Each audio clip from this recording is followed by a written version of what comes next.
আসসালামু আলাইকুম। এই যে আমরা আজকে মিষ্টি কুমড়ার ভর্তা করব। এখানে মরিচ পেঁয়াজ ভেজে নিচ্ছি, এই যে রসুন ভেজে নিলাম, মরিচ আর রসুন পেঁয়াজ এগুলা সরষের তেল দিয়ে একটু লবণ দিয়ে ভেজে নিলাম।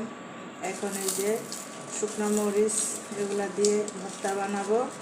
কারণ মিষ্টি কুমড়ার ভর্তা জীবনে খাই না, এই ফার্স্ট। তো কেমন হবে জানি না, যাক আলহামদুলিল্লাহ মনে হয় ভালোই হবে। এই যে আমি রেখে নিলাম।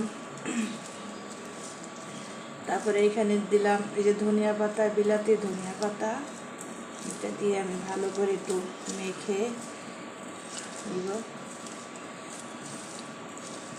আজকে আমার মিষ্টি কুমড়ার ভর্তাটা আধ ভাঙ্গা থাকলে মরিচটা একটু ভালো লাগে খেতে, আমি আধ ভাঙ্গা রাখছি মরিচ।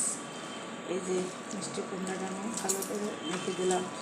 মিষ্টি কুমড়াটা আমি অল্প তেল দিয়ে আমি চুলায় কম আছে আস্তে আস্তে করে উল্টা পাল্টা করে দিছি, তাই মিষ্টি কুমড়াটা সিদ্ধ হয়ে গেছে। মিষ্টি কুমড়াতে এমনি পানি উঠে, আরও পানি দিয়ে আমরা সিদ্ধ করব না, হালকা একটু তেল দিয়ে সরষের তেল দিয়ে আমরা ঢেকে রাখবো, লো আছে, আস্তে আস্তে হয়ে যাবে।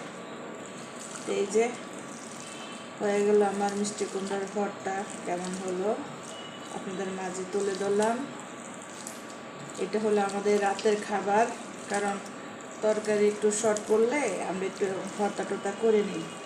আর রাতের খাবার তো অত বেশি আর লাগে না, তরকারি টরকারি লাগে না, একটু ভর্তা টর্তা ভাজি টাজি হলে, একটা ডিম ভাজা হলে কিন্তু রাতের খাবারটা হয়ে যায়। তো তরকারি আছে, এই জন্য আমি একটা ভর্তা বানিয়ে নিলাম। তো কেমন হলো আপনাদের মাঝে তুলে ধরলাম, দেখি তো একটু। খুব মজা। কেমন হলো লাইক কমেন্ট শেয়ার দিয়ে পাশে থাকবেন এবং বেশি বেশি ফলো দিবেন। আমাদের এই ভিডিও কেমন হলো কমেন্টের মাধ্যমে জানাবেন। আশা করি ভালো লাগবে। আপনারা সুস্থ থাকেন, ভালো থাকেন। আল্লাহ হাফেজ, আসসালামু আলাইকুম। তো হয়ে গেল এই যে আমাদের মিষ্টি কুমড়ার ভর্তা, আর এই হলো মাছ ভাজা।